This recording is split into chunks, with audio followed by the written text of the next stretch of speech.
안녕하세요 여러분. 반갑습니다. 오늘은 몇 주 만에 제가 직접 사회를 보게 되었습니다.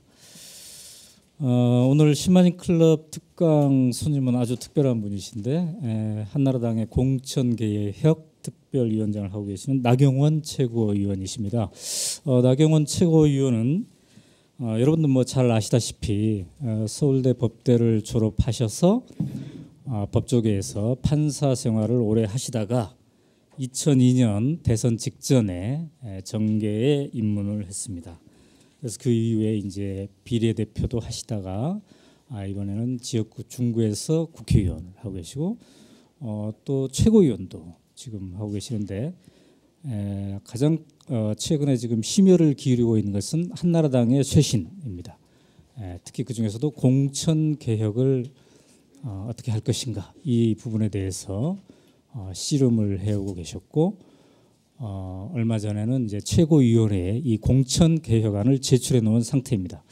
그래서 오마이뉴스가 2주 전에는 민주당의 천정배 최고위원을 모시고 똑같은 이슈에 대해서 다뤘습니다.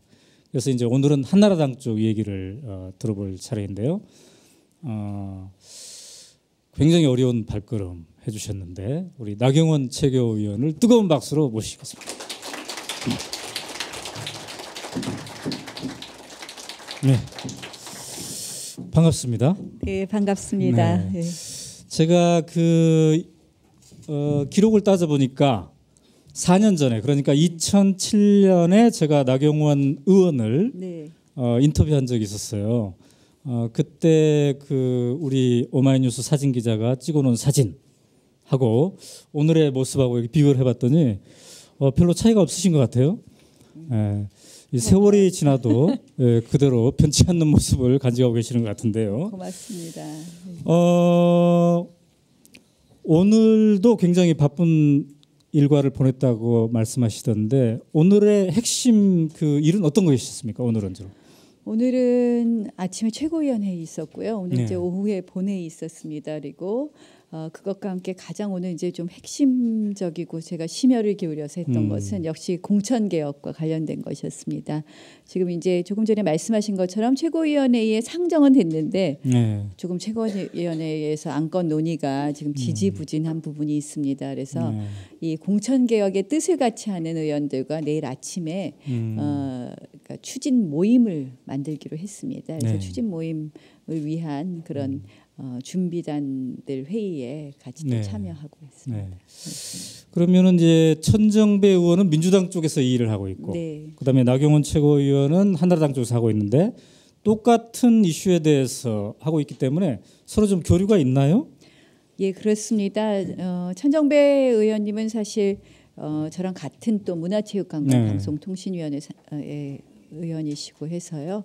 제가 한 2번 정도 여야 같이 한번 토론회를 해보면 어떻겠느냐 하는 제안도 했었고요.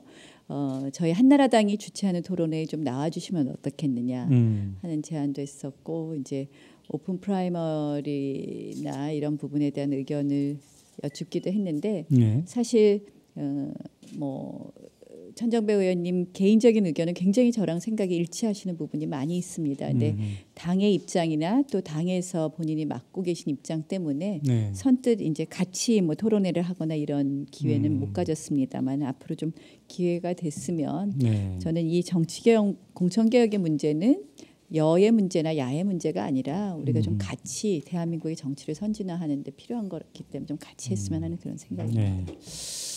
좀 옛날 얘기, 가벼운 얘기 좀 잠깐 여쭤볼까요? 조국 교수가 쓴 진보 집권 플랜에 보면 나경원 최고위원 얘기가 언급이 됩니다. 서울법대 같은 과 같은 학번이었기 때문에. 근데 노트 필기를 참 잘해서 조국 교수가 시험 볼 때마다 빌려봤다고 하는데 정말 노트 필기를 잘했습니까? 아유, 그렇게 잘하진 않았고요. 아마 한두 번 빌려준 것 같기는 하고요. 저희 뭐 학교 다닐 때 워낙 조국 교수 대학 동기기는 한데 조국 교수가 좀 나이가 어립니다. 저희보다 2살 어리기 때문에 우리가 늘 동생같이 잘 돌봐줬죠. 그러니까 나경원 최고위원은 63년생이고 조국 교수 65년생이고 이래서 근데 보니까 또 이 동기들이 지금 정치권에 많이 있지 않습니까? 예, 한나라당에 보면은 원희룡 의원도 그렇고 네. 또 밀양인가요? 그 조혜진 네. 의원도 네. 이제 법대 82학번이신데 그 남자들은 그 시절에 어땠습니까? 좀 나경원 의원이 보실 때는 다 훌륭했죠. 뭐 원희룡 의원은 뭐 잘 아시다시피 우리 82학번 뭐 학력고사 수석이었고요. 대학교 1학년 1학기 때도 굉장히 공부를 잘하더라고요. 그래서 1학년 때 같은 반 친구였는데요. 그래서 저랑 다른 사람이구나 이렇게 좀 생각을 했고요. 네.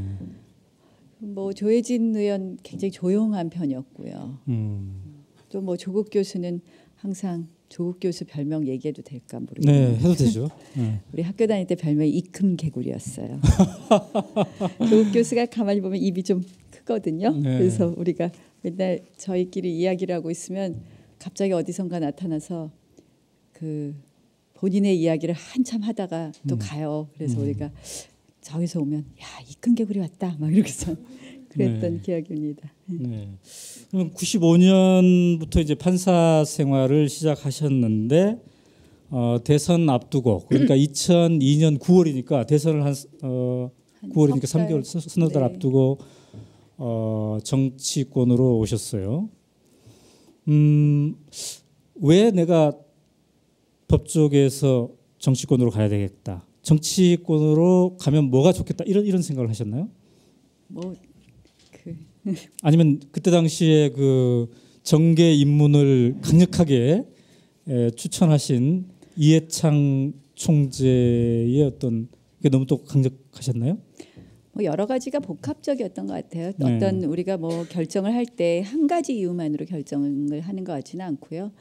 사실 이제 정치에 대해서 우리가 늘 어떻게 보면 좀 비판적인 입장이긴 하지만 뭐 정치가 얼마나 중요한지에 대해서는 모든 분들이 동의를 했고 그 부분에 있어서 좀 이제 한 개 뭐 이렇게 판결 하나 해갖고 뭘 바꾸는 것보다는 좀 네. 이렇게 좀 법이나 정책을 틀에서 좀 바꿔보자. 특히 이제 법이라는 게 사회를 좀 따라가면서 보충하는 기능을 하는 경우도 있지만 법이 사회를 선도하는 기능도 필요한데 제가 이제 뭐 좀 소수자로서의 경험을 하다 보니까 왜 소수자들이 떼법처럼 보이는 게 있느냐. 이건 바로 법과 제도가 제대로 권리를 보장하지 않기 때문이다. 그래서 이러한 부분을 좀 하고 싶어서 하는 생각이 있었는데 뭐 그 당시 또 저를 중간에서 권유하신 분이 제가 제일 존경하는 분이었어요. 사실은 이제 어떻게 보면 법조계의 선배분이었는데 그래서 아마 그런저런 것이 복합적이었던 걸 아닌가 이렇게 생각합니다. 제가 2007년 11월 달 그러니까 4년 전에 인터뷰할 때 앞으로 그 나경원 의원이 정치인으로서 어떤 전략으로 성장을 해나갈 것인가 이런 질문을 했을 때 답이 뭐였냐면은 천천히 알차게 자연스럽게 성장해 가겠다 이렇게 말씀하셨어요.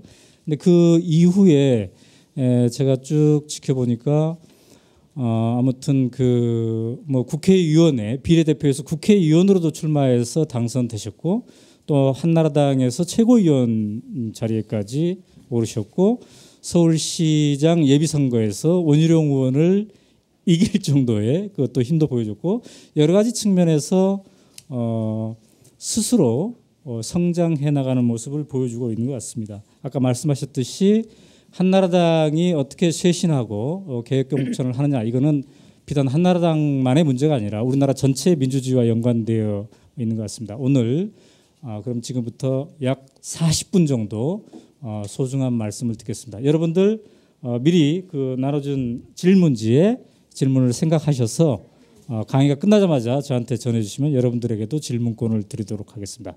자, 다시 한번 뜨거운 박수로 강의 추천합니다. 안녕하세요. 반갑습니다. 저희가 아까 사실 한 15분에서 20분쯤 왔는데요. 그때 강의실에 한 서너 분 계시더라고요. 그래서 제가 인기가 없어서 너무 안 오시나 보다 하고 걱정을 했는데 이렇게 와주셔서 감사합니다. 오래간만에 제가 오마이뉴스와 이렇게 자리를 같이 한 것 같아서 또 반갑다는 말씀을 드리면서 오늘 강의는 이제 제가 아까 말씀드린 것처럼 또 제가 요새 심혈을 기울이고 있는 어떻게 보면 공천 개혁이라든지 이런 부분에 대해서 말씀을 드리도록 하겠습니다. 여러분들 이렇게 여론조사를 해봤더니요, 우리나라 대한민국 발전의 가장 큰 걸림돌이 뭐냐 이런 여론조사를 해본 적이 있어요. 근데 거기에 답이 뭐가 나왔을까요? 어느 분야냐 이러고 물었을 때. 그렇죠. 역시 똑똑하십니다. 네, 제가 지금 수치를 정확하게 기억을 못하는데 50% 넘는 분들이 대한민국 발전의 가장 큰 걸림돌은 정치다 이렇게 대답을 했습니다. 그만큼 우리나라 다른 분야, 경제 분야나 사회 분야나 모두 발전하고 있는데 정치는 어쩐지 아직도 발전하고 있지 못하다 이렇게 생각하는 것이 아마 대한민국 국민들의 평균적인 생각이라고 생각을 합니다. 그리고 저도 상당 부분 동의합니다. 저는 그래서 우리가 늘 대한민국의 선진화 이런 것을 말을 할 때 가장 중요한 것이 바로 정치의 선진화다 이렇게 생각을 합니다. 그러면 정치의 선진화는 과연 무엇으로 할 수 있느냐? 저는 바로 정치의 선진화는 정치의 민주화로 완성이 될 수 있다. 그러니까 정치에 있어서의 민주주의가 완성이 되는 것이 바로 정치의 선진화라고 생각을 하는데요. 그 핵심, 정치 민주화의 시작이자 끝은 바로 공천개혁이라고 생각을 합니다. 왜 그러느냐? 지금 뭐 정말 사회의 각 분야가 참여하고 발전하고 다들 이렇게 되고 있지만 정치의 분야는요. 정치라는 것은 우리 국민들의 삶의 가장 중요한 요소임에도 불구하고 정치가 우리의 것이 아니라 정치인들끼리 그들만의 것으로 보여지는 부분이 있다. 정당이라는 것은 분명히 그 정당의 가치와 이념을 공유하는 국민과 당원의 것임에도 불구하고 마치 정치인들의 것이 되어버렸다. 결국 이것을 극복하기 위한 가장 중요한 것이 바로 저는 공천제도 개혁이라고 생각을 합니다. 무슨 말씀이냐?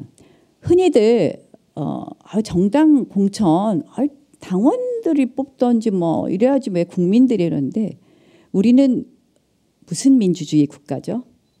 정당 민주주의 국가입니다. 결국 직접 민주주의가 아니라 결국 정당을 통해서 나의 정치적 의사를 형성하고 그것을 표현하게 되어 있습니다. 결국 우리가 한나라당을 좋아하는 분들은 한나라당을 통해서 또 민주당을 좋아하는 분들은 민주당을 통해서 여러분들의 정치적 의사를 형성하고 그것을 실현하기 때문에 결국 정당이라는 것은 정치인의 것만도 아니고 또 정당의 당원 것만도 아니고 그 정당의 가치와 이념을 공유하는 당원과 국민의 것입니다. 그런데 그동안 공천이라는 것이 어떻게 됐느냐?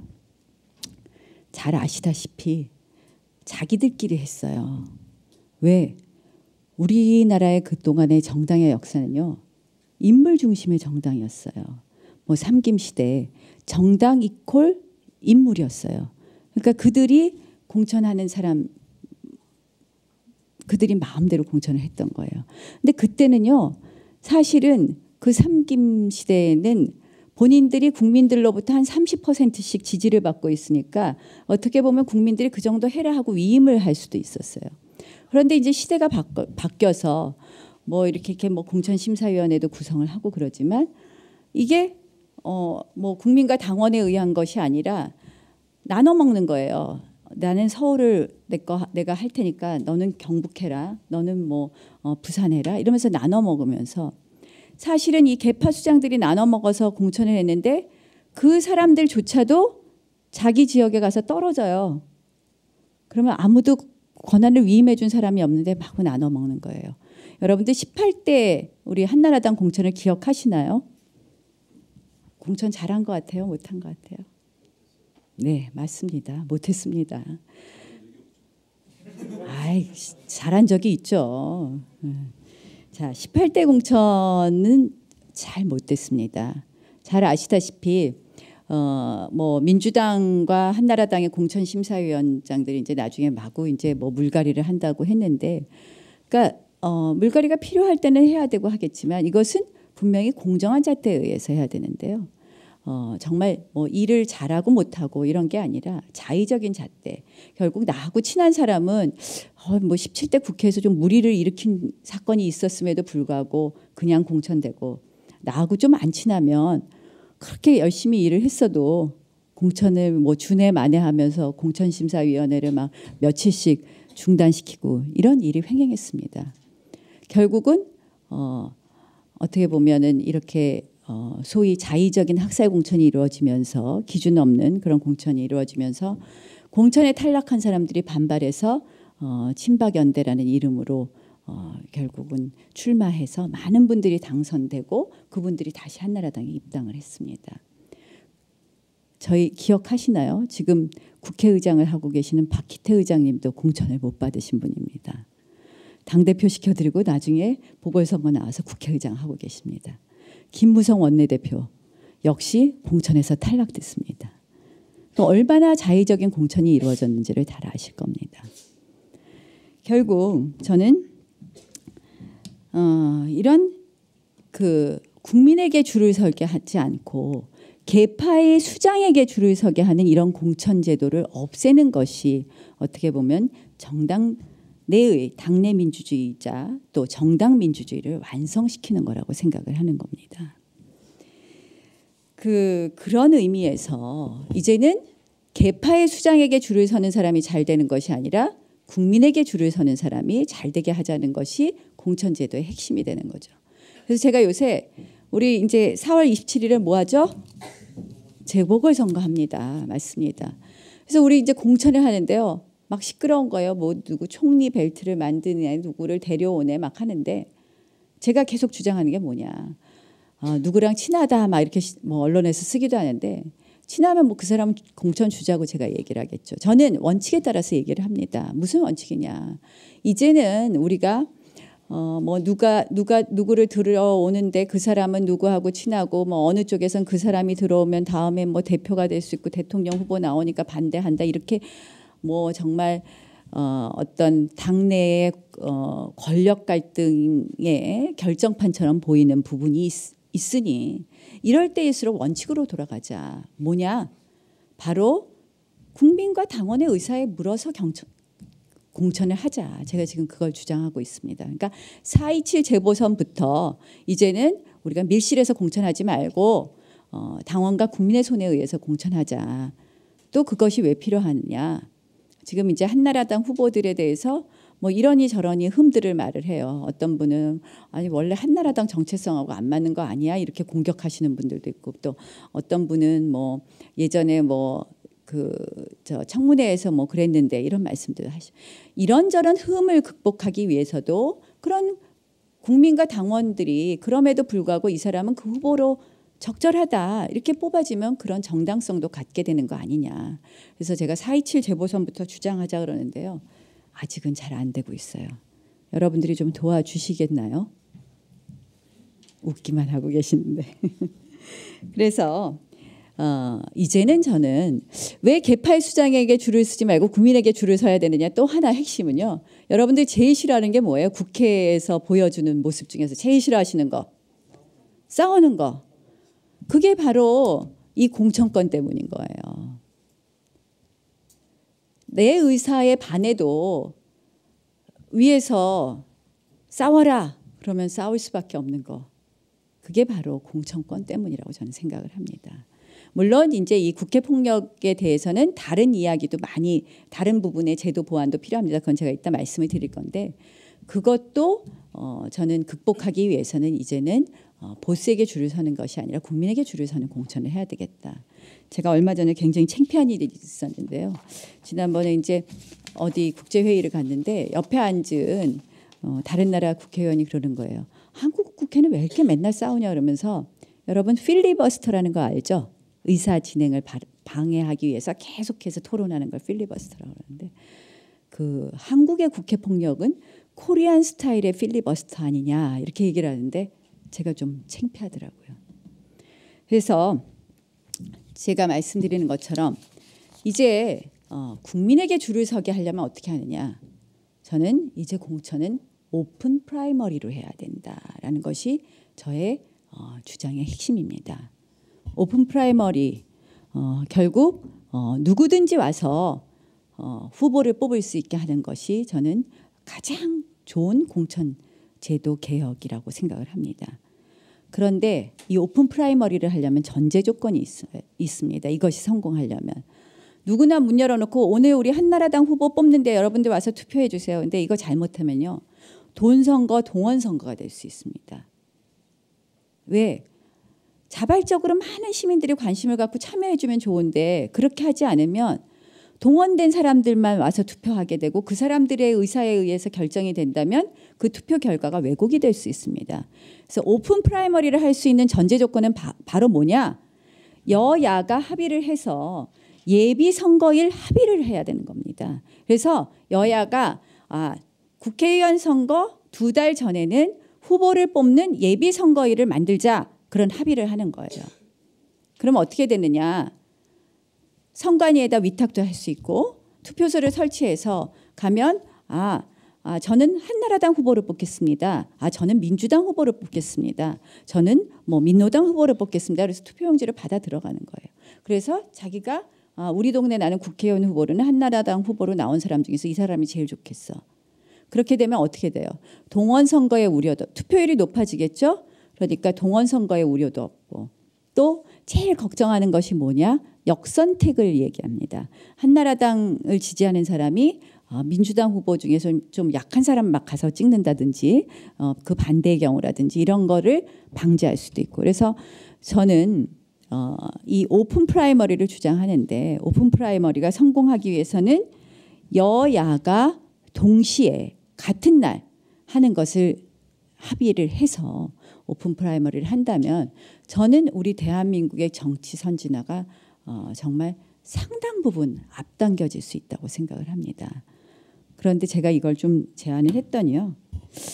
그 민주당 의원님들이 개별적으로는 좀 찬성을 하시는데 요새 저 야권에서 하는 게 뭐죠?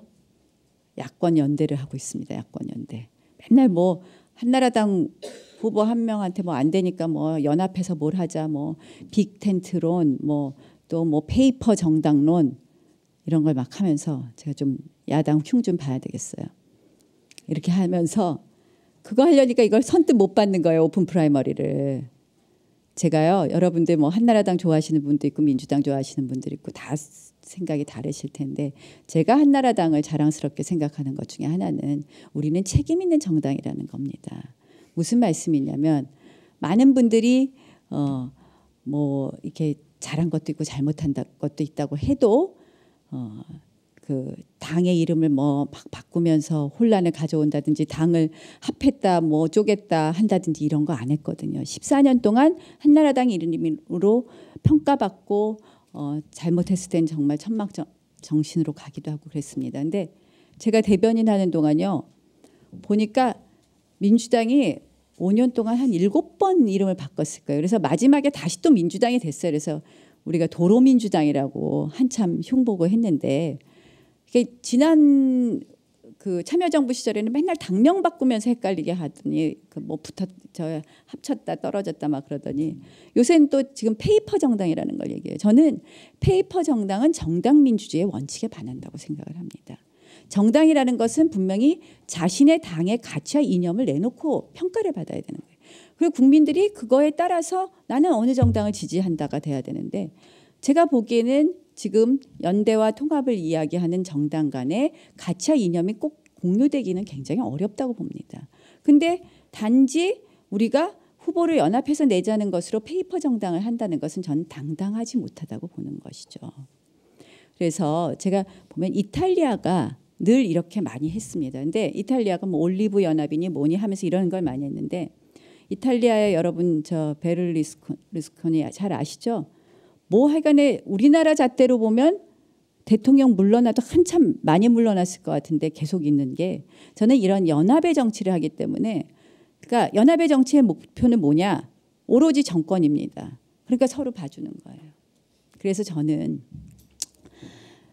정당이라는 것은 자신의 가치와 이념을 당당하게 이야기하고 그것으로 평가되어야 된다고 생각을 합니다. 그래서 이런 하여간에 뭐 야권 연대 얘기를 많이 하게 됐는데 어쨌든 이러한 것 때문에 오픈 프라이머리가 조금 지지부진한 것 같아서 좀 안타깝다는 생각을 하고요. 그래서 이제 국회에서 정치개혁특위가 구성이 됩니다. 그래서 우리 정치개혁특위에 공천특위에 계셨던 의원님들이 들어가서 앞으로 이 오픈 프라이머리를 관철하기 위한 노력을 계속할 것이고 저는 사실은 우리 또 천정배 의원님이나 이런 또 민주당의 의원님들과 한번 이 부분에 대해서 계속 논의해서 우리가 한번 이제는 좀 대한민국의 정치 선진화를 여야가 같이 이루어보자라는 걸 좀 제안해 보려고 합니다. 그래서 일단 오픈 프라이머리를 대전제로 주장을 하고요. 이제 이것이 안 받아들였을 때 그러면 어떻게 할 거냐? 그것이 이제 한나라당의 이제 국민 참여 경선 틀을 만들었습니다. 그 핵심은 뭐냐? 당심 반 당원 뜻 반, 국민 뜻 반으로 해서 후보를 뽑겠다는 것입니다. 그래서 결국 국민 경선을 원칙으로 하겠다. 다만 그 국민 경선을 함에 있어서 선심사 후 경선을 하겠다. 누구든지 신청한다고 무조건 경선을 해줄 수는 없습니다. 뭐 경선이 너무 후보가 많아서 과열될 수도 있고 또 예컨대 뭐 전혀 그 지역에 노력 안 한 사람이 갑자기 후보를 하겠다는 사람을 무조건 넣어줄 수도 없는 것이고요.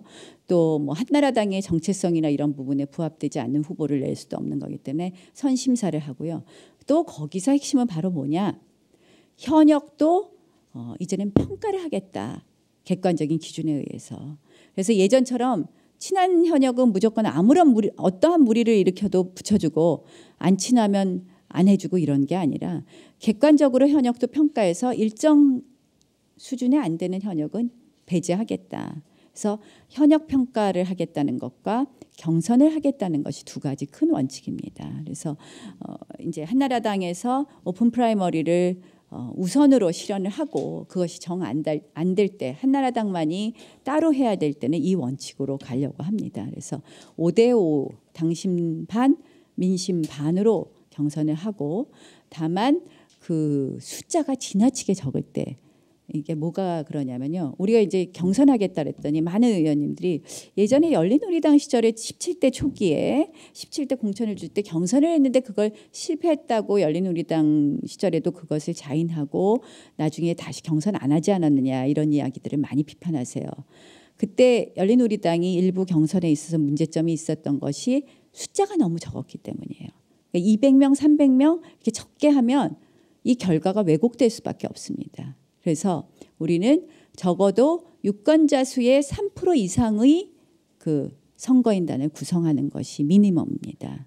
그래서 그런 원칙을 갖고 하고 그러나 또 신인이 등용될 여지 또 그리고 당의 승리를 위해서 꼭 필요한 데는 전략공천을 해야 될 곳이 있습니다. 그래서 전략공천의 길은 열어두되 이것을 또 지나치게 높여놓으면 또 자의적 공천으로 될 수 있으니까 전략공천의 그 맥시멈은 20%를 넘지 못하는 것으로 이런 원칙을 정했습니다. 또 뭘 정했느냐? 공천심사위원회라는 말을 하니까 공천심사위원회는 굉장히 심사하면 권한이 막강해 보이잖아요. 그래서 그것이 아니라 이제는 심사가 아니라 경선을 원칙으로 한다면 심사를 해서 떨어뜨리고 붙이고의 권한이 있는 게 아니라 경선이 잘 될 수 있도록 관리만 하면 되는 거가 되는 거죠. 그래서 공천심사위를 공천관리위로 이제는 이름도 바꾸고 기능도 축소시키겠다. 또 공천관리위원회를 구성하는 데 있어서 예전에는 당 지도부가 모두 구성을 했습니다. 그래서 이 사람은 누가 밀어넣은 사람 뭐 이런 식으로만 다 됐는데 50%는 지도부가 임명을 하고 50%는 공모에 의한 절차에 하자. 이런 여러 가지를 정했습니다. 또 역시 우리 소수자에 대해서는 우리가 이제 우대하는 것이 필요하기 때문에 여기 여자분들도 많이 오셨는데 여성과 장애인의 경우에는 경선에 있어서 자기가 얻은 표수의 20%를 가산점으로 주자. 이런 몇 가지 원칙을 정했습니다. 그런데 어제 엊그저께가 세계 여성의 날인 거 아시죠? 네, 그래서 이제 어저께 우리 무슨 여성 단체들에서 하는 토론회가 있었는데 여성 정치인을 더 확대해야 된다고 우리가 지금 양성평등 지수가 몇인지 아세요? 우리 여학생 여러분들 130개국 중에서 104위예요. 104위. 부끄럽죠. 그게 왜 그러냐? 정치라든지 고위직 공무원의 여성 진출 비율이 낮기 때문입니다. 그래서 여성 정치인을 더 늘려야 된다는 주장이 있으면서 그래서 우리가 전략공천 이제 비례대표 50%를 여성을 하잖아요. 근데 이제 전략공천의 50%를 여성으로 하자는 것을 좀 주장하는 의견이 제기되기도 했다는 말씀을 드립니다. 그래서 이러한 룰을 기본 원칙으로 해서 이제는 계파 수장에게 줄을 서는 것이 아니라 국민에게 줄을 서게 하는 것. 결국 당내 어떤 계파의 이익에 따라서 헌법기관인 개개인이 독립된 헌법기관인 국회의원이 국민의 뜻에 따라서 자기의 원칙과 소신에 따라서 행동하는 것이 아니라 계파 수장의 뜻에 따라서 하는 것을 이제는 지향해보자. 그래서 국민들이 바라는 대로 정치를 하게 하자는 것이 이 공천개혁의 핵심이라는 말씀을 드립니다. 저는 사실 이 공천개혁이 완성되려면요. 이런 국회의원 공천개혁만 있어야 되는 필요한 것이 아니라 앞으로 우리 대선 후보에 대한 공천개혁도 이제는 좀 논의해야 되는 것 아닌가 이런 생각도 해봅니다. 그러니까 이 부분은 우리가 이제 아마 대선 후보들끼리 합의가 있거나 아니면 다음 대선 후보부터 우리가 이렇게 적용한다든지 이런 전제하에 논의할 수 있을 것 같은데요. 이렇습니다. 이 내년 이맘때쯤이면 그 우리 한나라당의 이 대선 룰에 따르면 이 당협위원장 결국 이제 국회의원들이나 이제 그 뭐죠 국회의원이 당선이 안 됐을 경우는 이제 원외위원장이라는데 그 사람들이 그 대통령 선거 때 대의원 추천권이라는 걸 다 가집니다. 그러니까 내가 국회의원 몇 명으로부터 지지를 받느냐는 대선 후보로 되느냐 안 되느냐에 대한 절대적인 중요한 기준이 되고 맙니다. 그래서 이러한 것 때문에 자꾸 대선이 되면 줄을 세우게 되는 겁니다. 민주당도 마찬가지였는데 민주당 지금 이제 정치개혁특위에서 보면 대선 후보 룰도 좀 고치겠다고 하고 그러면 이제 민주당은 조금 바뀔 수 있을 것 같습니다. 그래서 저는 이런 국민에게 줄 서게 하는 것 중에서 또 하나 해야 될 것은 이제 이 부분은 앞으로 이제 저희가 장차 논의를 해야 될 것인데요.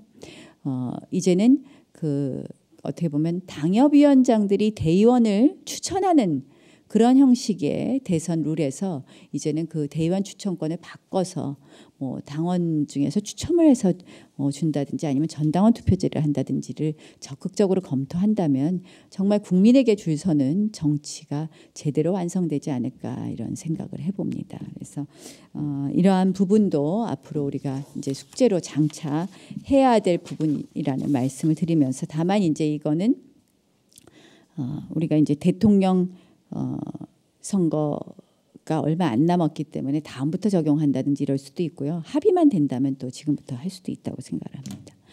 이것과 함께 우리가 정치 선진화를 위해서 해야 될 또 한 가지 중요한 것은 바로 저는 석패율 제도의 도입이라고 생각을 합니다. 석패율 뭐냐면요. 그 우리 정당이요. 이제는 보면 이렇게 좀 예전에는 인물 중심의 정당이었어요. 삼김 시대는. 근데 지금은 사실은 이렇게 좀 뚜렷한 물론 이제 가치가 조금씩 가치 중심의 정당이라고 할 수도 있지만 가치 중심의 정당이라고 하기 이전에 지금의 정당 구조를 보면 지역 기반의 정당이라는 생각이 듭니다. 자. 민주당은 호남을 기반으로 한나라당은 영남을 기반으로 하는 그런 모습을 가지고 있습니다. 저는 이런 지역의 기대서는 정당 구조가 바뀌지 않고서는 앞으로 정당 민주주의가 제대로 실현될 수 없다고 생각을 합니다. 결국 그런 의미에서 저는 이번 국회에서도 이제 이거는 저희 공천개혁특위에서 할 수 있는 게 아니라 정치개혁특위, 국회 정치개혁특위에서 논의돼야 되는데 석패율 제도 도입이 반드시 필요하다고 생각을 합니다. 무슨 말씀이냐? 석패율이라는 게 뭐냐면요. 2번 등록할 수 있는 거예요. 뭘로 등록할 수 있냐? 내가 지역구 국회의원 후보로 등록함과 동시에 비례대표 후보로도 등록을 할 수 있는 거예요. 예컨대 한나라당의 광주 서구 국회의원 후보로 나가서 지역구 가서 뛰는 분이 비례대표 1번으로도 동시에 등록이 되는 거예요. 그러니까 비례대표 1번이 옛날에는 우리 한 명씩 쓰잖아요. 비례대표 1번은 누구, 2번은 누구 이렇게 돼 있는데 그게 아니라 1번에 한 4명을 두는 거예요. 광주, 서구, 남구, 동구 뭐 이렇게 해서 4명을 줘요. 그러면 그중에서 가장 아깝게 떨어진 사람, 뭐 아깝게 떨어지는 건 여러 가지 기준을 둘 수 있겠죠. 뭐 또 투표율의 차이 뭐 이렇게 여러 가지로 할 수 있을 텐데 가장 아깝게 떨어지는 사람이 비례대표를 받는 거예요. 이거는 무엇을 의미하느냐?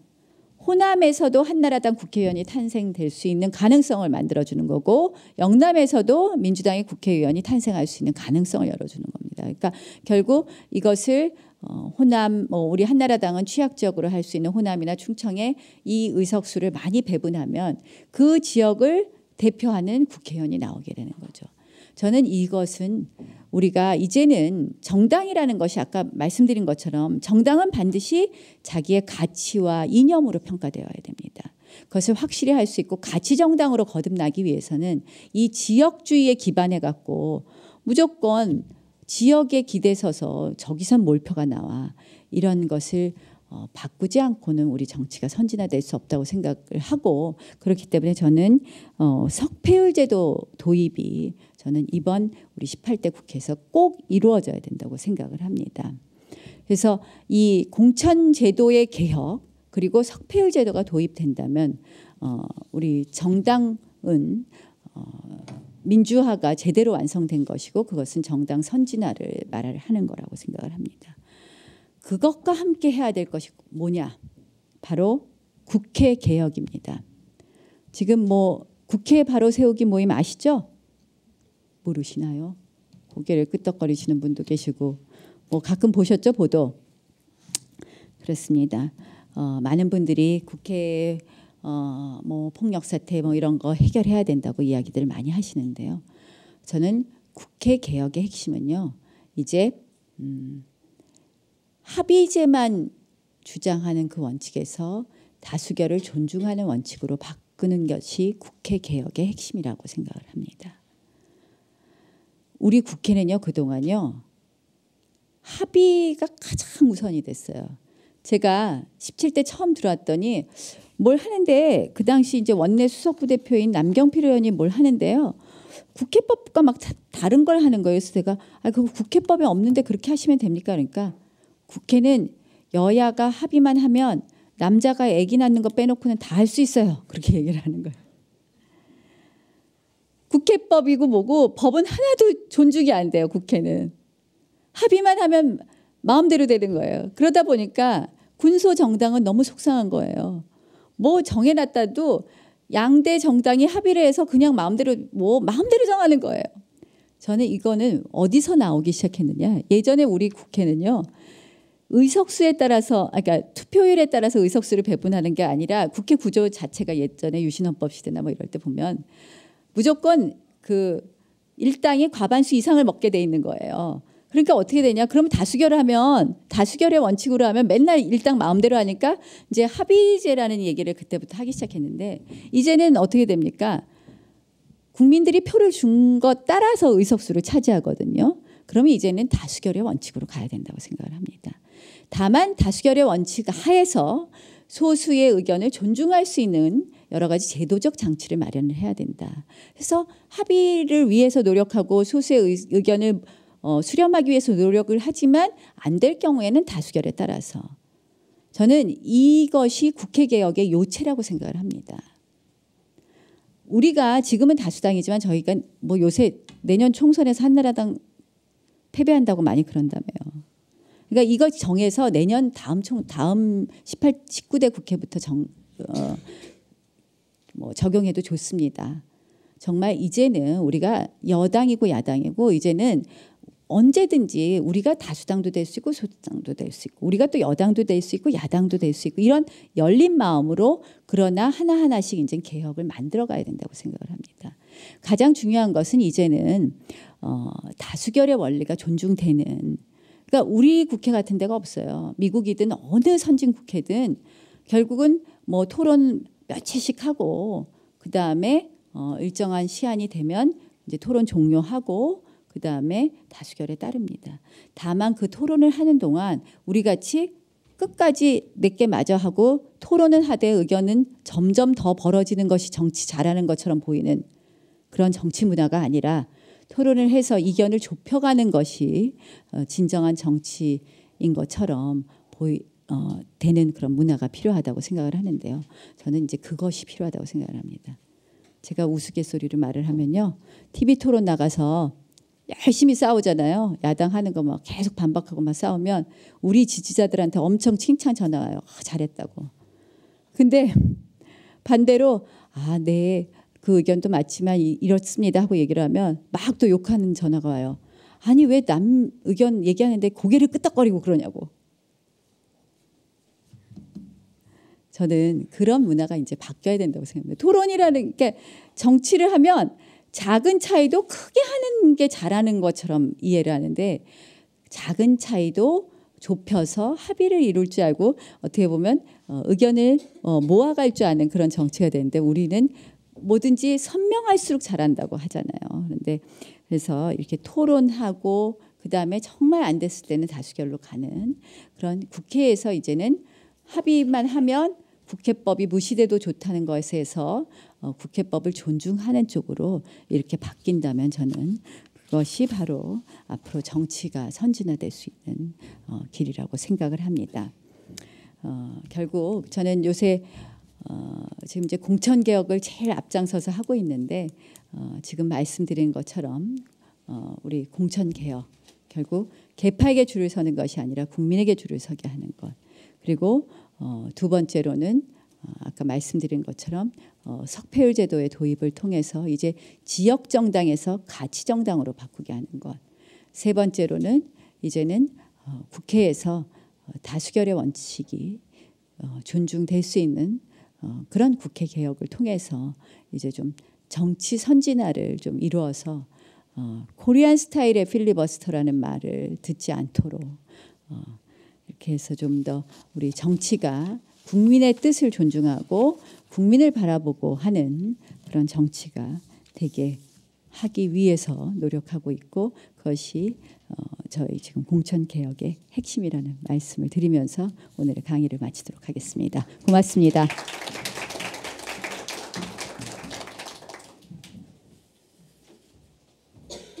네, 감사합니다. 여러분들과의 질문 시간을 좀 넉넉하게 드리기 위해서 강의는 조금 다른 분들에 비해서 짧게 정리를 해주셨습니다.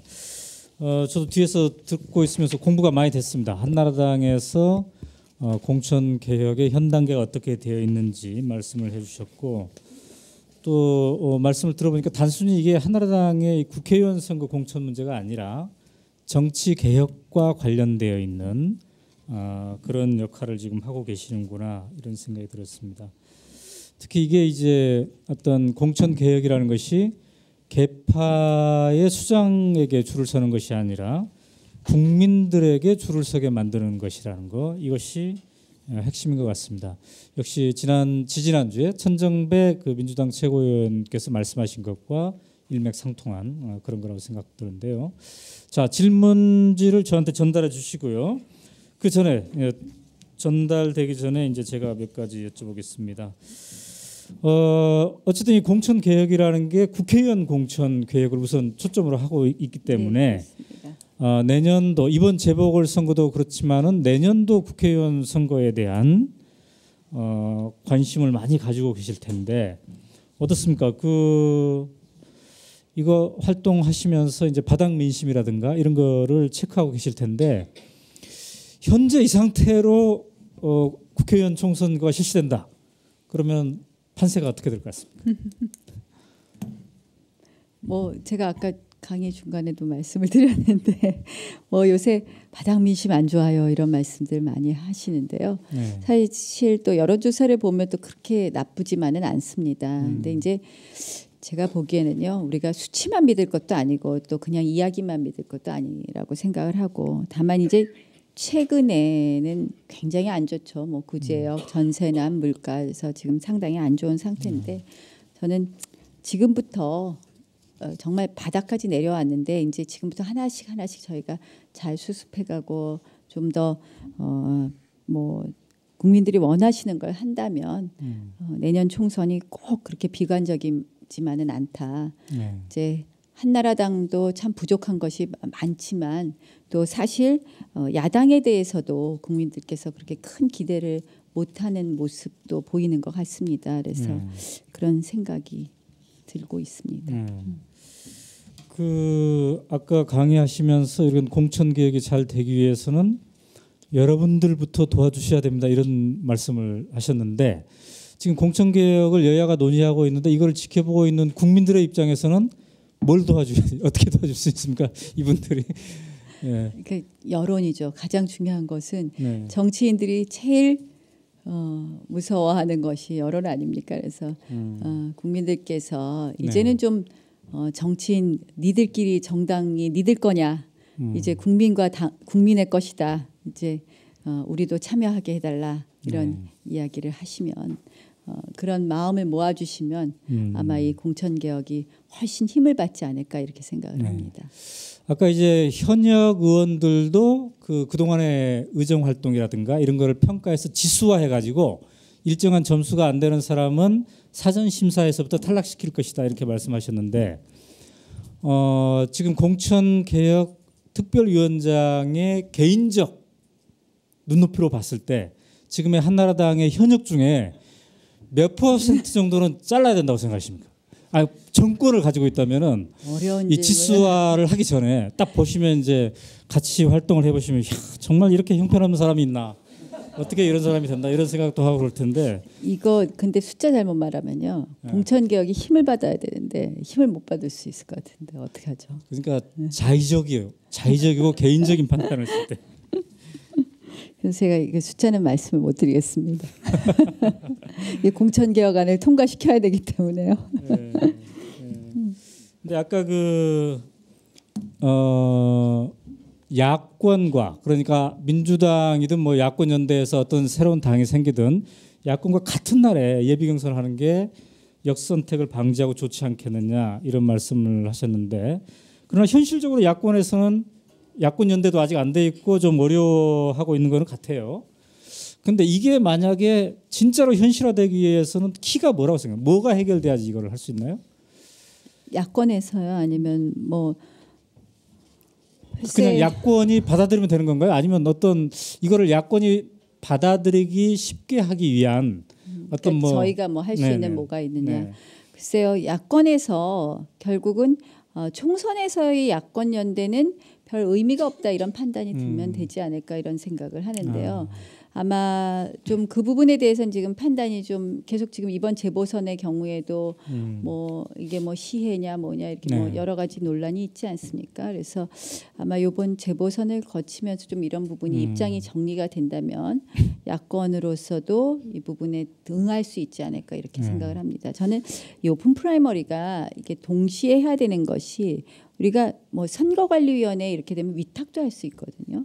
또 이 경선 비용이나 이런 부분도 어떻게 보면은 국고로 지급할 수도 있고 그래서 돈 들게 왜 하는 거냐고 비판하실지 모르지만 저는 이것이 이제 정치 민주화를 위해서 필요하기 때문에 그래서 그 야권에서 야권 연대에 관한 부분이 정리가 된다면 자신들의 그 부분이 정리만 된다면 오픈 프라이머리를 받을 수 있지 않을까 이렇게 생각합니다. 또 아까 말씀하시면서 야권 연대하는 쪽에서 지금 제기되고 있는 가설 정당 혹은 페이퍼 정당, 요건 이제 최근에 노회찬 전 진보신당 대표께서 아주 공개적인 자리에서 얘기를 했습니다만, 요거는 당당하지 못하다 이렇게 말씀을 하셨어요.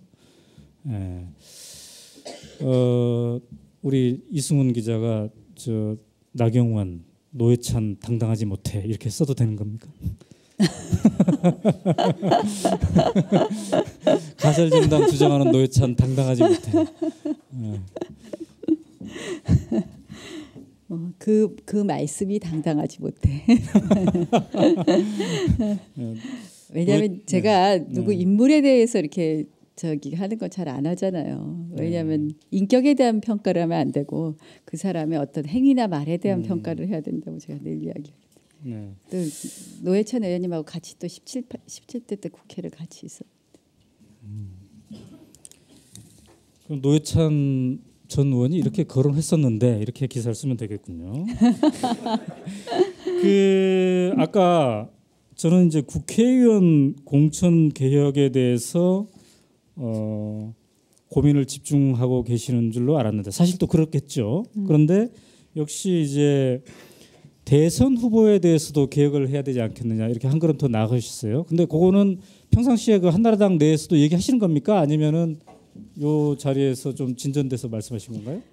제가 뭐 평상시에 사적인 자리에서는 이야기를 했지만 우리 공천개혁특위가 이번에는 이제 국회의원 공천에 관한 제도만 논의를 그렇죠. 했기 때문에요. 네. 평상시에 말씀을 드렸던 건 아니고요. 예. 이번 자리에서 이제 평소 제 소신을 말씀을 드린 겁니다. 근데 이제 다만 이 대선 경선 룰은 굉장히 예민하기 때문에 네. 어느 정도 이렇게 대선 주자로 가셔야 된 분들이나 이런 분들의 합의 없이는 쉽지는 않을 것 같습니다. 이것이 이제 또 다른 오해와 어떤 당의 이 그 혼란을 가져올 수 있기 때문에요. 네. 이 부분에 대해서는 합의 없이는 좀 쉽지 않을 것이다라는 말씀을 미리 드렸던 것입니다. 그러나 개인적으로는 어쨌든 제 소신입니다. 이번 대선부터 하면 좋겠다라는 게 좋겠지만 개인적인. 네. 좋겠지만 좀 그 부분은 반드시 그런 전제가 있어야 될 것이다. 근데 그런 게 당에서 공론화되면 상당한 파장이 있을 것 같은데요.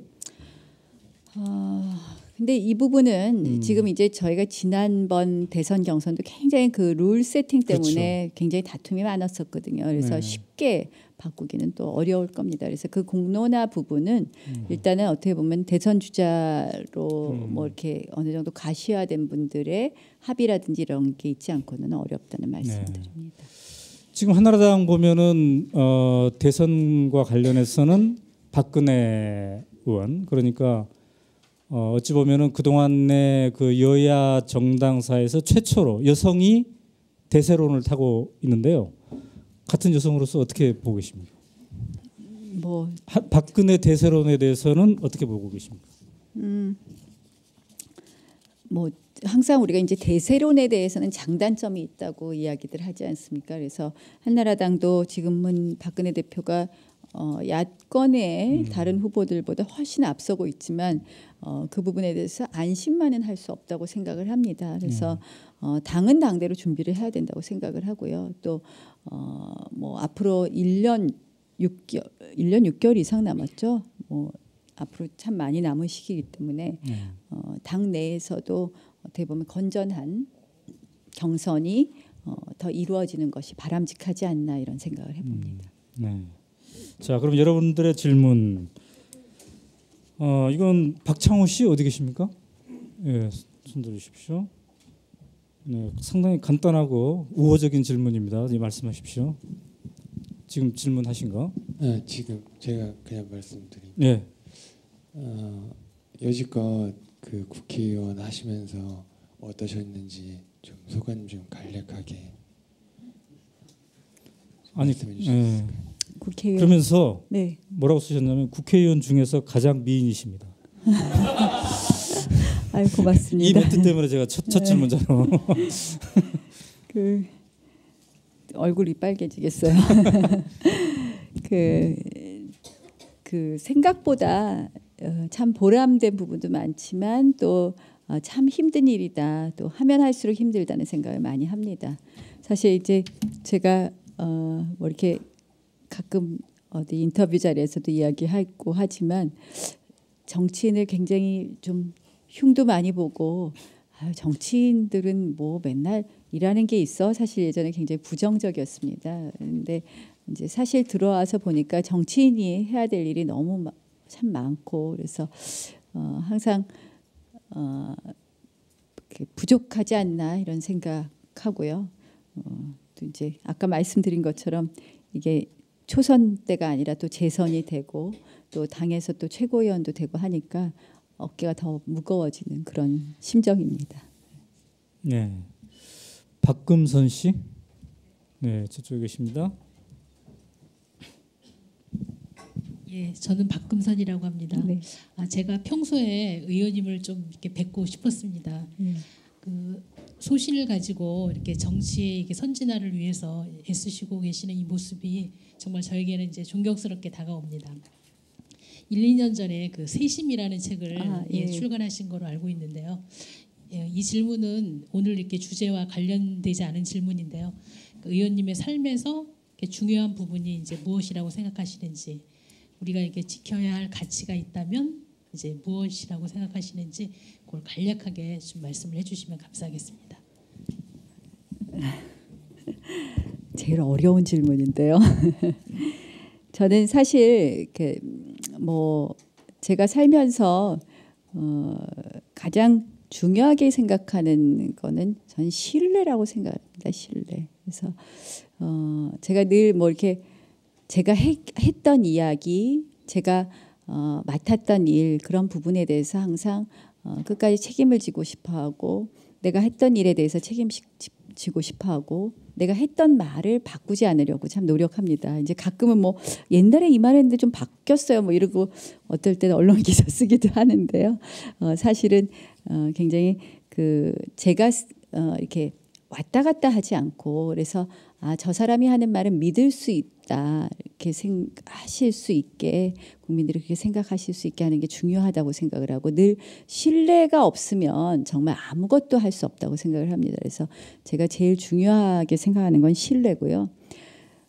제가 그냥 개인적으로 뭐가 중요하냐 이렇게 이야기를 하시면 정치인이 대답하는 것으로는 어떻게 보이실지 모르지만, 저는 참 우리 아이들, 우리 가족, 그러니까 아이들이라고 말하면 우리 남편이 섭섭해할 테니까 정말 항상 그 제일 또 중요하지 않는가. 그리고 어떻게 보면 우리가 개개인이 다 자신의 가족들과 이런 부분에 소중히 한다면 나라 전체가 또 그것이 가장 최소 단위부터 건강하다면 우리가 다 건강해지는 거 아닌가 이렇게 생각을 합니다. 그래서 그냥 그 아주 개인적으로 답변을 하면 그렇다는 말씀을 드립니다. 네.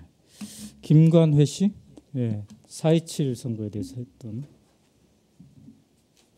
반갑습니다. 저 지역구에 사는 그러세요? 학생인데요. 네, 반갑습니다. 그 4.27 재보궐 선거가 얼마 안 남았는데요. 그 정두원 최고위원께서도 그 라디오 방송에서 지금 당장 하기는 좀 어렵지 않느냐고 이제 말씀을 하셨거든요. 여기에 대해서 과연 이 과정을 거쳐 나가는 문제점을 과연 어떻게, 그러니까 이게 구체적으로 좀 저희는 이제 그렇고 구체적으로 좀 어떻게 보여주실 수 있는지에 대해서 좀 궁금합니다. 재보선에서 경선을 관철하는 거요. 예, 그렇습니다.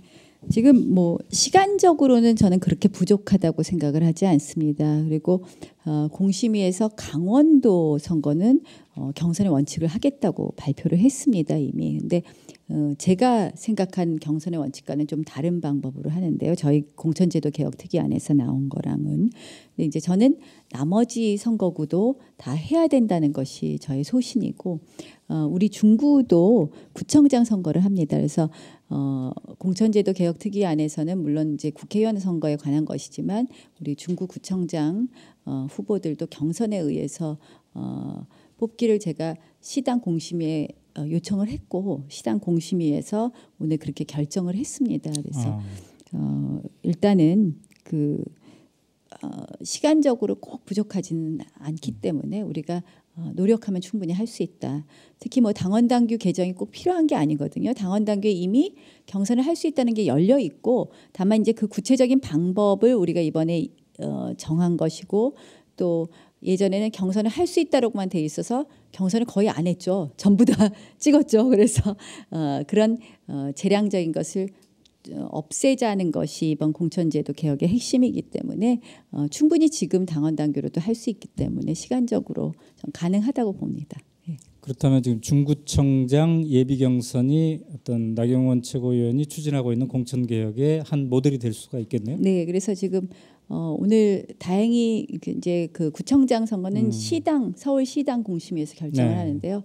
거기서 이제 경선하는 걸로 결정을 해주셨더라고요. 근데 이제 뭐 앞으로 진행은 좀 더 봐야 되겠죠. 네. 예. 그러니까 경선만 결정된 겁니까? 아니면 나경원 의원이 주장하는 2332 그러니까 룰이라든가 50대 50. 50대 50의 원칙으로 네. 그래서 뭐 한 3% 이상 그것까지도 거의 받아주셨더라고요. 상당한 진척일 수 있겠네요. 네. 그렇다면 분당을 같은 경우 지금 정운찬 전 총리랑 네. 강재섭 당 대표 전 당 대표가 상당히 그 중량급 있는 분들이 지금 논의되고 있는데 여기서도 그 지금 공천개혁 특위에서 주장하는 그러한 안으로 할 만한 충분한 여유가 있고 또 그렇게 돼야 된다 이렇게 말씀하신 거죠? 저는 그렇다고 봅니다. 네. 그래서 거기도 이제 몇 명의 후보가 이제 등록을 예비 후보로 뛰고 있는 거를 알고 있는데요. 네. 그래서 그렇게 하는 것이 지금 이제 얼마 전에 분당을 놓고 뭐 계파 갈등, 뭐 암투의 뭐 결정판인가 뭐 이런 기사도 있었는데요. 그렇게 보일 수 있는 그런 해석이 나올 수 있는 것이 매우 안타깝다고 보고요. 네. 그렇게 하는 것이 어떻게 보면 그런 오해를 불식시킬 수 있는 것 아닌가 이렇게 생각합니다. 유순례 씨, 예, 저기 계시네요. 반갑습니다. 네, 반갑습니다. 네.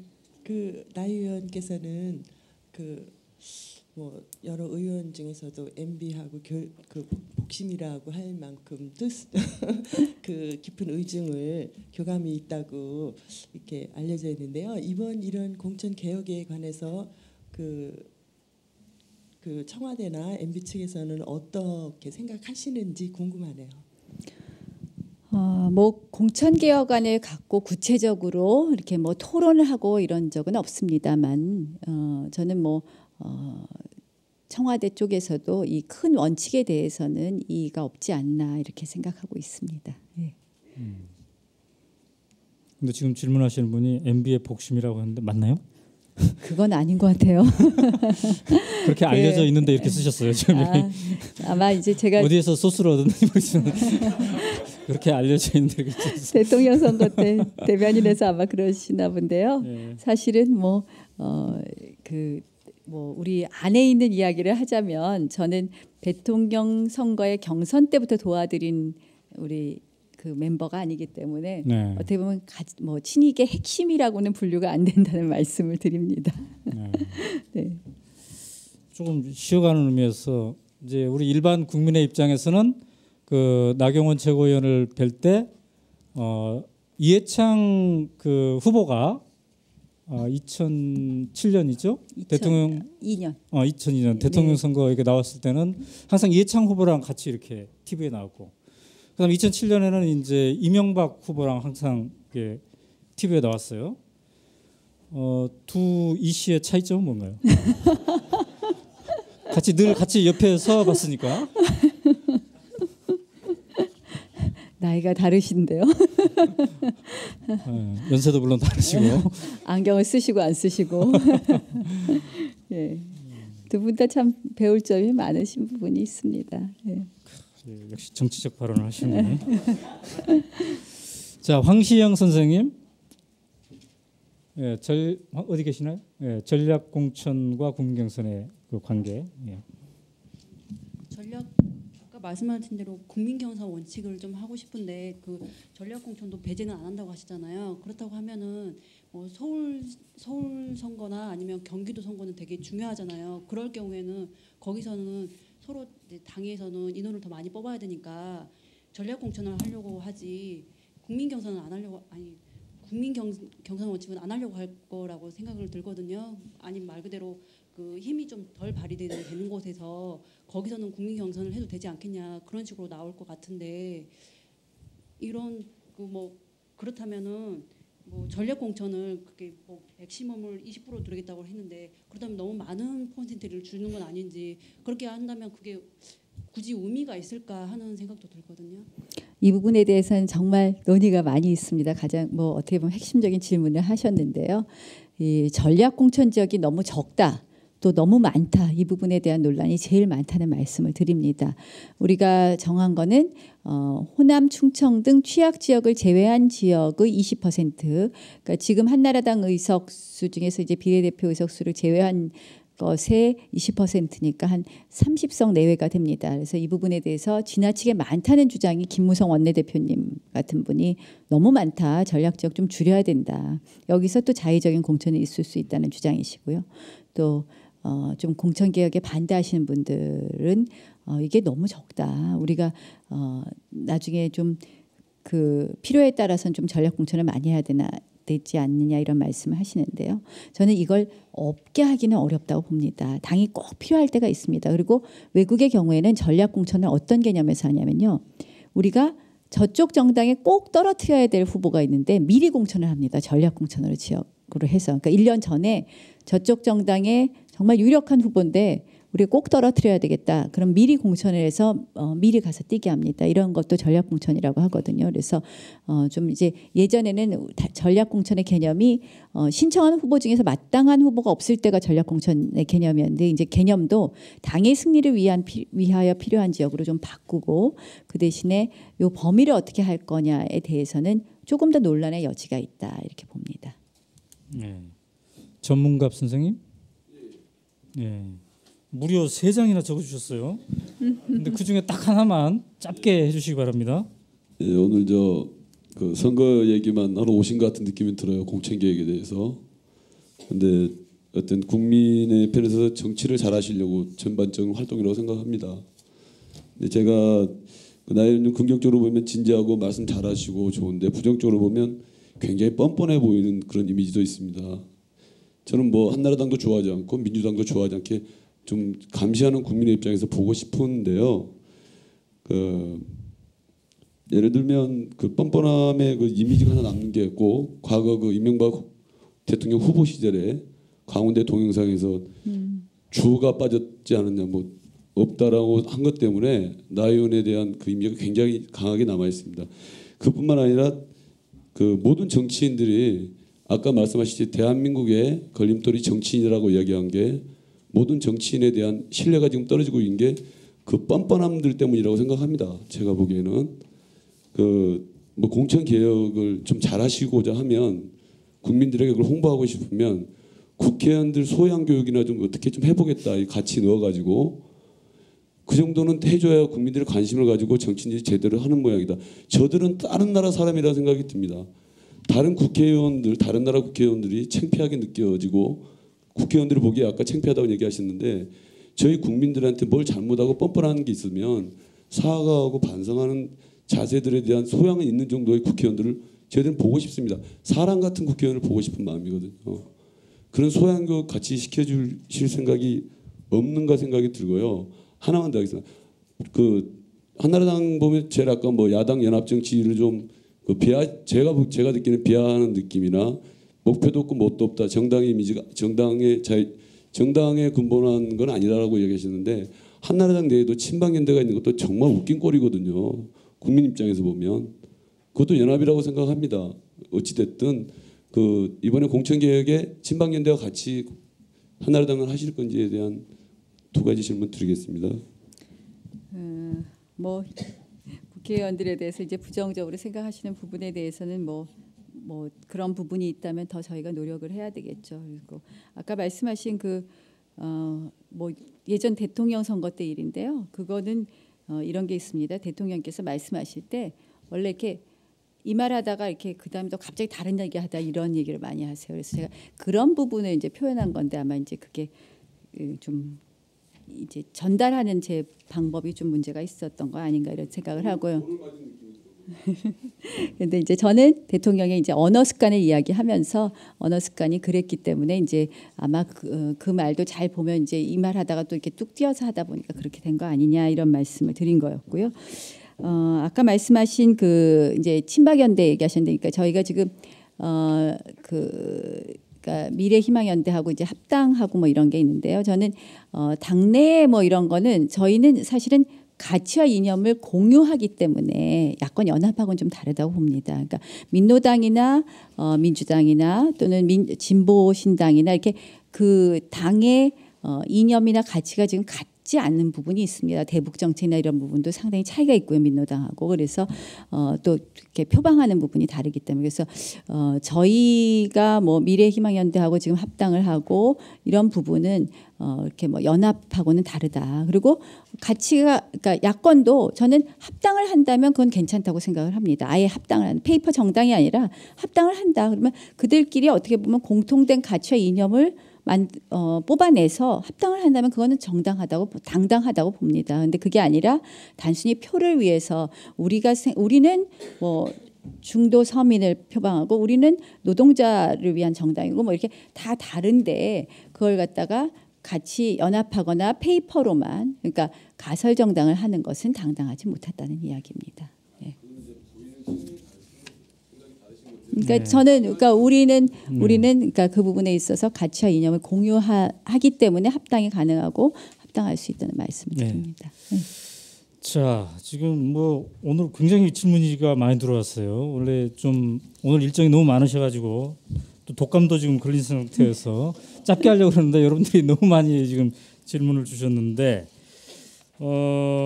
구미에서 온 평범한 시민은 어느 분이시죠? 아, 이쪽에 계신 분이고 그 의견 질문이라기보다는 의견을 주셨는데 짧게 의견을 짧게 말씀. 반갑습니다. 구미에서까지 오셨으니까. 전에 그 의원님 전에 그 자위대 동영상 그걸 제가 봤는데요. 그 자위대 그 기념행사 가신 거 맞는데 왜 안 가셨다고 그때 그러신 거고 그 좀 궁금하고요. 그리고 저 지금 그 구미에서도 지금 한나라당 분위기 굉장히 안 좋습니다. 다음에 대권이 이제 저 박근혜 의원이 제가 보기에 나올 것 같은데 그 당선될 것 같습니까? 궁금해가지고. 뭐 오늘 여러 가지 뭐 이렇게 궁금하신 거 다 물어보셔서 좋습니다. 저도 얘기하면 자위대 행사는요. 제가 말씀을 드리면 그 행사장에는 갔었는데 가서 보니까 자위대 행사라서 행사장에 참여하지 않았습니다. 그래서 행사장 입구에서 다시 돌아 나왔기 때문에 제가 이제 그 당시에 그 문제가 이렇게 됐을 때 그 부분에 대해서 설명을 썼는데 또 그렇잖아요. 뭐 행사장까지 갔는데 그 앞에서 왔느니 뭐 참여했느니 하고 자꾸 얘기해봤자 그래서 제가 더 이상은 말씀을 안 드리고 그러나 제가 행사장 앞에는 갔지만 행사에 참여하지 않았고 그거는 아마 그 당시 이렇게 뭐 기록을 보시면 아실 거라는 말씀을 드리고요. 그래서 굳이 그 부분에 대해서는 뭐 제가 더 말씀 안 드리고 박근혜 대표님 아까 뭐 대세론 질문하고 비슷한 것 같은데요. 글쎄요. 지금 현재로는 제일 가능성이 높지 않나 이렇게 봅니다. 네. 그 밖에도 신성숙 씨는 석패율 제도에 대해서 좀 더 구체적인 거, 이지수 씨는 오픈 프라이머리를 하면 오히려 한나라당의 그 가치와 이념 이런 게 약화되지 않을까. 김비채 씨는 제도도 중요하지만 대중들의 문화 인식 이런 것도 바꿔야 된다. 유선희 씨는 다수결 원칙도 중요하지만 내부의 소수정당과의 토론도 제대로 돼야 된다. 이승민 씨는 표현의 자유, 인터넷에서의 표현의 자유와 검열 문제. 조희상 씨는 정치자금법 개정 문제. 남경아 씨는 세 가지나 말씀하셨는데 등등 하셨는데 남경아 씨가 한 걸 제가 정리를 못 하겠는데 남경아 씨 어디 계세요? 세 가지나 질문해서 그 중에 하나만 말씀해 보세요. 제가 조금 안녕하세요. 네, 제가 좀 안녕하세요. 늦은 관계로 이제 중간부터 듣게 된 경우인데요. 당당하지 못한 민주당이다. 이제 설명은 저도 동감을 합니다. 그런데 만약에 그렇다면 정당하지 못한 정당, 이를테면은 뭐 떳떳하지 못한 내용들이라든지 이런 것들을 마치 그 완벽하게 고쳐지지 않은 집을 리모델링해서 이렇게 바라보고 깨끗한 집이다라고 일단은 바라보고는 있는데요. 거기에서 생기는 여러 가지 이제 문제점들이 이제 도출하고 있지 않습니까? 이런 부분에 대해서 계속해서 한나라당에 혹은 이제 지지와 신뢰를 계속 보낼 수 있는 것인지 이거를 생각해야 되는데 아까 이제 그 여러분이 좀 협조를 해주셨으면 감사하겠다라는 표현이 있어서 제가 이렇게 적어봤습니다. 문제의 핵심은 민주당이 당당하지 못한 정당이라면 정당하지 못한 한나라당에 대해서는 경중이 있을 거라고 생각하거든요. 마음의 경중 혹은 개인적인 경중이라든지 한나라당에 속하신 나경원 의원님 말고 이제 상대방을 바라보고 있는 정당을 다소 하위 정당으로 바라보는 시선을 느낄 수가 있거든요. 이제 뭐 여러 가지 그 전에 봐왔던 인터뷰라든지 보도에서 제가 그렇게 조금씩 느껴서 그랬는지는 모르겠지만 제가 그런 생각을 평소에 갖고 있었는데 오늘 말씀하신 끝에 적어봤습니다. 경중을 좀 가려주신다면 당당하지 못함과 정당하지 못하는 것은 어떤 차이가 있는지. 상당히 어려운 것 같은데 다시 봐도 질문을 어느 거를 다 답을 하라는 얘기신가요? 아니면 어떻게 할까요? 네, 일단은 어떤 의견인지 알겠고요. 그 짧은 시간에 답하기 힘들 것 같습니다. 그거는. 자, 제가 좀 질문 우리 그 기자들이 질문한 거 몇 가지 좀 보태보겠습니다. 지난 대선 때 이명박 후보 대변인도 하시고 그랬는데 이명박 정권 들어서 장관은 지금 못 해보시고 있는 것 같아요. 섭섭하지 않으신지? 제가 늘 뭐 이렇게 개인적으로 어떤 걸 하고 싶다 이런 생각을 할 수는 있지만 제가 늘 정치를 하면서 생각하는 것 중에 하나가 자리를 욕심내지 말자입니다. 그러니까 필요하면 내가 필요하다고 하고 싶다고 할 수 있는 게 아니라요. 그 사람이 필요한 자리에 모든 사람이 그 사람이 맞다고 하는 자리에 가는 거라고 생각을 합니다. 그래서 뭐 그 부분에 대해서는 그렇게 답변하는 것으로 하겠습니다. 네. 한나라당에서 이제 4월 재보선 후에 조기 전당대회를 하자 이런 논의도 있는 것 같습니다. 근데 만약에 그게 열린다면은 이제 당권에 직접 도전해볼 의사가 있는지, 그러니까 당 대표가 되는 거겠죠? 거기에 도전할 의사가 있는 것인지. 아직 글쎄요. 조기 전당대회 저는 좀 부정적으로 보고 있습니다. 실질적으로 조기 전당대회 이야기를 많이 하시는데요. 아마 저는 그 재보선의 결과와 상관없이 조기 전당대회는 열리기 어려울 것이다. 지금 현재 당의 어떤 지금 이런 누구도 이것이 바뀌는 것에 대한 질서가 바뀌는 것에 대해서 흔쾌히 동의하지 않을 거라고 생각하기 때문에 저는 쉽지 않은 일이라고 생각을 합니다. 그렇다면은 나중에라도 열린다면 그때는 당대표 뭐 시기에 따라서 다르겠죠. 그 정치인이 이제 됐는데 최종적인 꿈은 뭡니까? 정치라는 권이라는 그 생태계에서 최종적인 꿈은 뭔가요? 제가 정치인이 된 다음에 가장 많이 받는 질문이고 또 많은 선배 정치인이나 동료 정치인들이나 또는 정치권에 있는 분들이 하는 말씀이 정치인은 자고로 꿈을 크게 가져야 돼.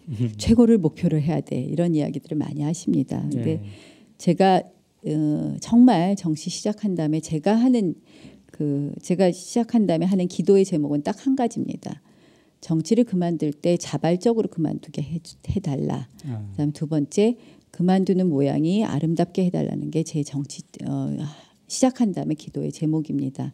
그리고 제가 생각하는 소신은 내가 열심히 일을 하다 보면 원하게 된다면 내가 그 위에 이렇게 자꾸 저는 사실 뭐 이번에 꼭 최고위원을 해야지 이런 목표로 18대 국회를 시작하지 않았거든요. 근데 뭐 이렇게 다 이제는 나경원 의원 좀 최고위원 나가야 돼 이런 게 있을 때 자연스럽게 됩니다.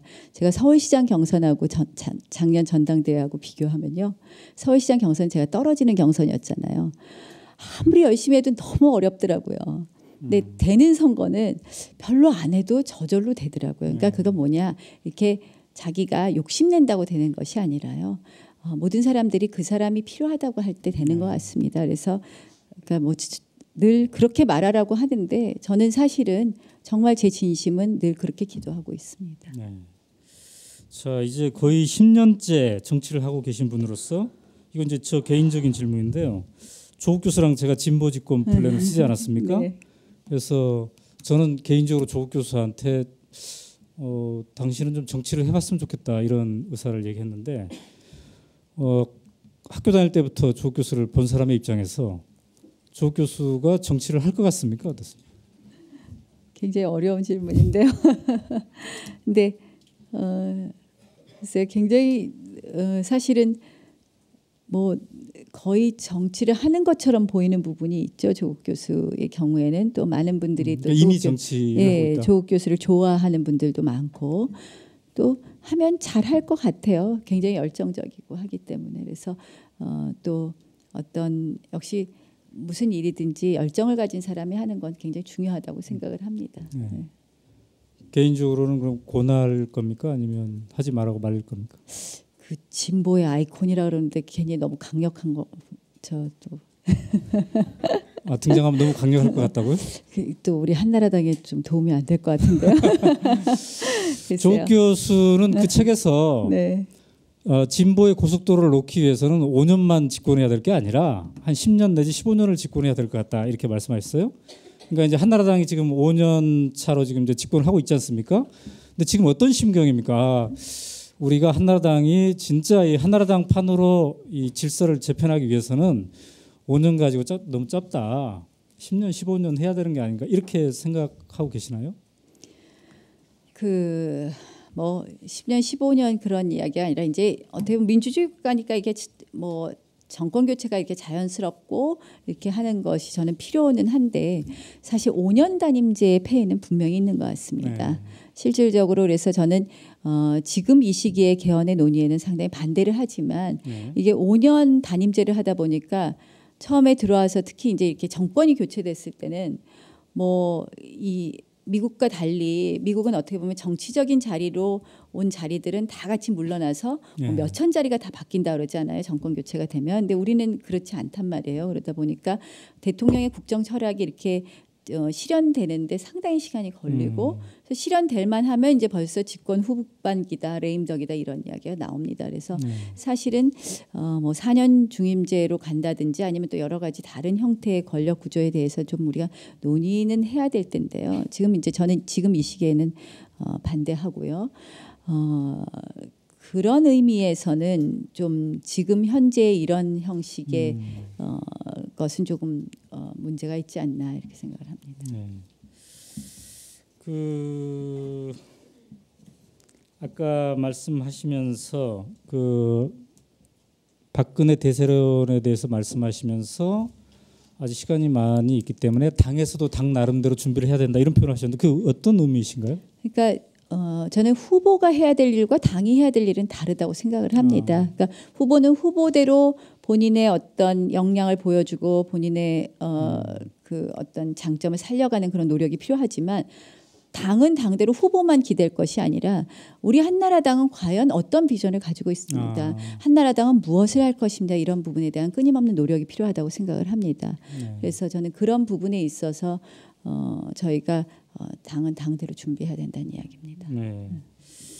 또 지금 그 공천개혁특위위원장이지만 국회 문광위에 한나라당 간사 맡고 계시죠. 그래서 이번에 간사는 그만뒀습니다. 그만뒀습니까? 네. 네. 종편 선정 과정에서도 관심을 많이 가질 수밖에 없는 그런 문광위에 계시는데 실질적으로는 전혀 그거는 방통위에서 하는 일이기 때문에요. 네.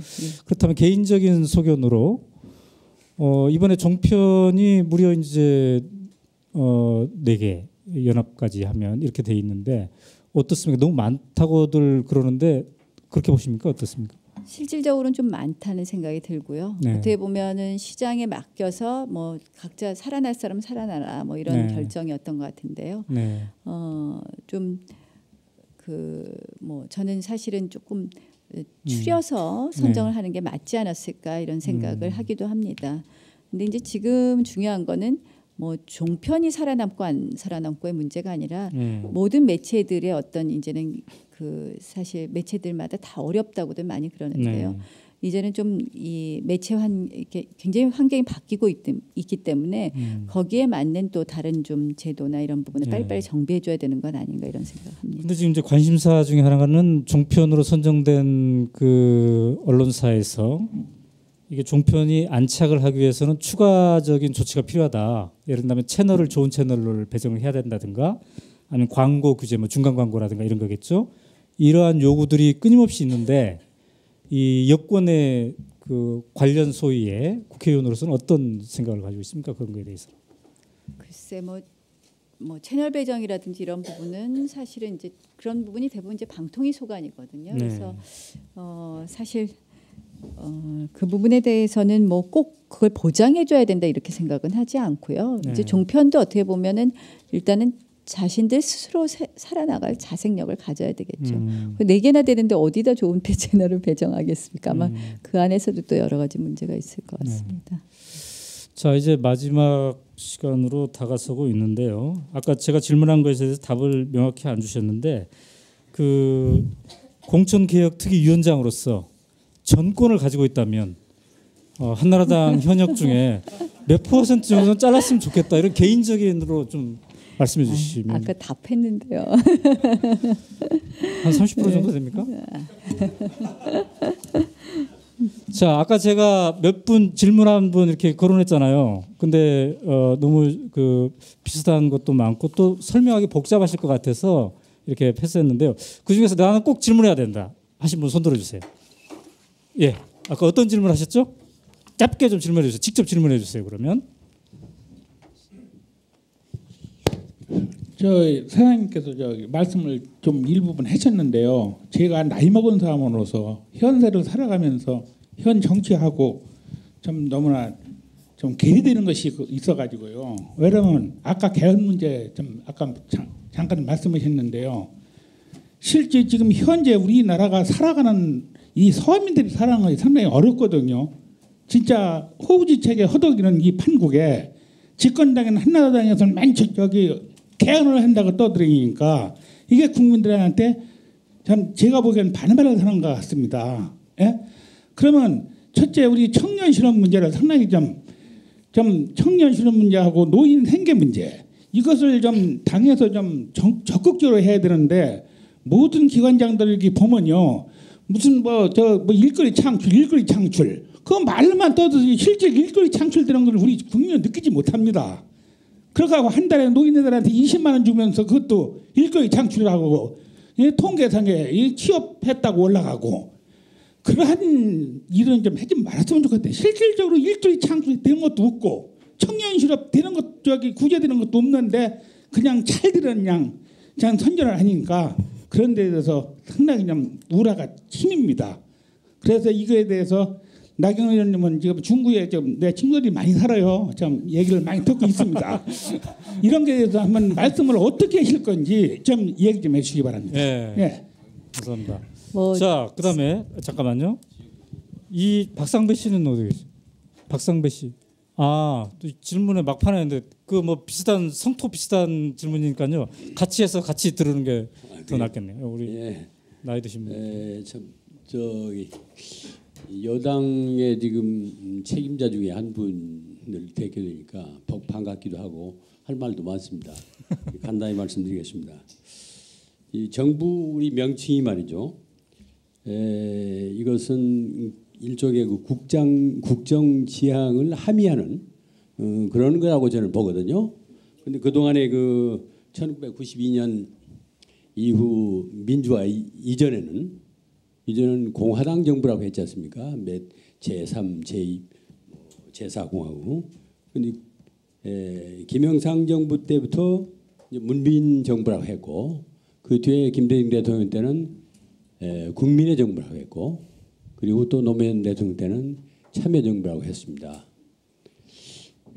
그런 의미에서 아까 그 국정 지향에 지향을 함의한다고 봤는데 이 현 정부 들어서는 이름을 개인 명칭인 이명박 정부라고 했어요.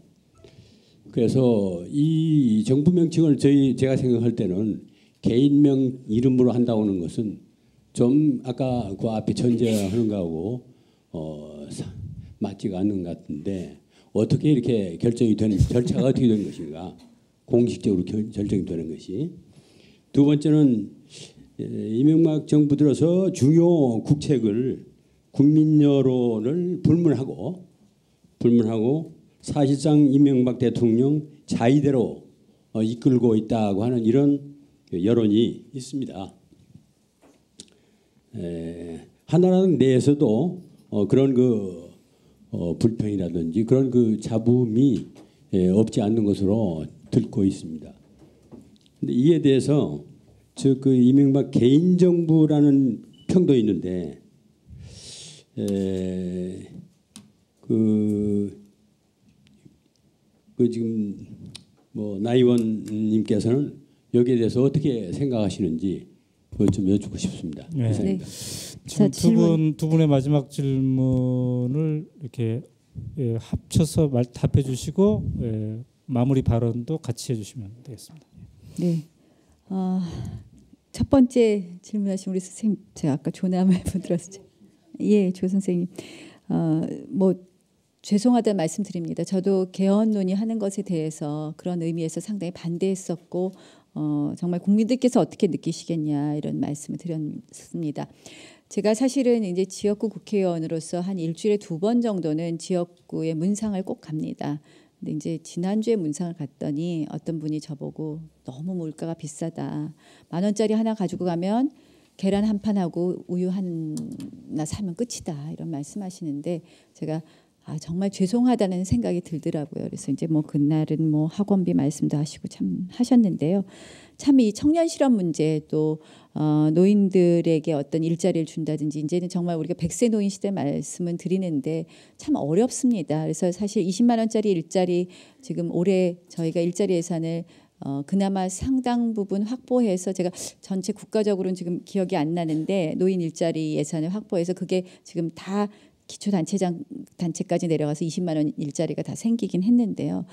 말씀하신 것처럼 그걸로 뭘 하냐 그게 정말 일자리냐 하시겠지만 부족하나마 지금 예산에서 할 수 있는 최대한입니다. 근데 이것이 근본적인 대책이 안 된다는 것도 잘 알고 있습니다.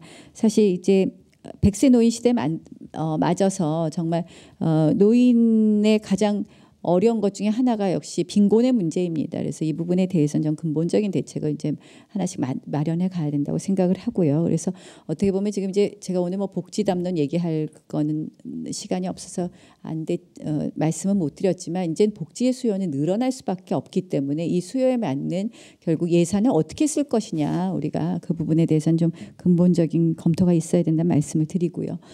두 번째 질문해 주신 것 중에서 MB정부라는 말이 정해진 것은 사실 이제 이명박이라는 의미가 어떻게 보면 경제라는 것을 의미하는 것으로 이렇게 똑같이 보여지는 게 있었습니다. 그래서 대통령 선거 직후에 정부 이름을 어떻게 정할 것이냐에 대한 좀 논의가 있었고요. 그 논의에서 이명박이 바로 경제하고 등치되는 부분이 있기 때문에 이렇게 정하자 이렇게 결정을 했었습니다. 그래서 물론 이제 서민들이 느끼는 어떤 물가 문제라든지 서민 경제는 사실 굉장히 국가 전체의 경제 지표하고는 좀 괴리가 많아서 굉장히 죄송스럽게 생각을 하는데 사실 이제 뭐 금융위기를 극복했다든지 뭐 이런 부분에 대해서는 외에서는 칭찬을 많이 받는데 지금 이제 이 괴리를 어떻게 줄이느냐. 근데 어떻게 보면 이제 전 세계적으로 지금 이제 고용 없는 성장이 다 일어날 수밖에 없는 지금 이제 지식경제 사회가 됐기 때문에 이런 부분에 대해서 이제 참 이제 이 괴리를 메꾸는 부분에 대한 노력을 앞으로 더 해야 되지 않느냐 이런 생각을 합니다.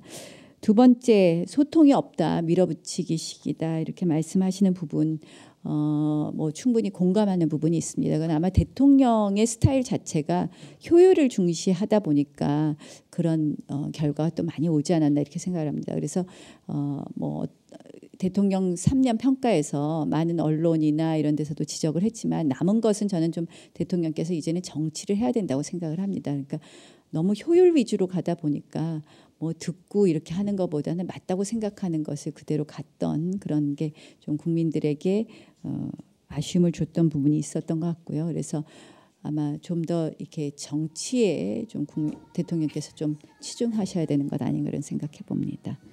네, 자 감사합니다. 네, 마무리요. 인사 말씀. 예, 오늘 제가 좀 빨리 끝내주시나 했더니 강의를 짧게 했더니 질문을 오래 하시네요. 그래서 또 뭐 많은 비판도 있었고 또 격려도 있으셨던 것 같습니다. 또 비판하신 부분은 좀 달게 듣고 또 정말 고칠 부분은 많이 고치도록 하겠습니다. 제가요 야당하다 여당하니까요 여당 정말 어렵더라고요. 야당할 때는 말만 하면 됐었는데 여당하니까 제가 농담으로 그런 말 합니다. 비가 와도 걱정, 해가 쨍쨍 내려도 걱정. 정말 눈이 많이 와도 걱정. 사실은 참 그러니까 저희가 잘못한 부분도 있겠지만 또 열심히 했는데도 안 되는 부분이 있습니다. 그래서 참 앞으로 더 잘하도록 노력하겠다는 말씀으로 대신하겠습니다. 고맙습니다. 네. 저도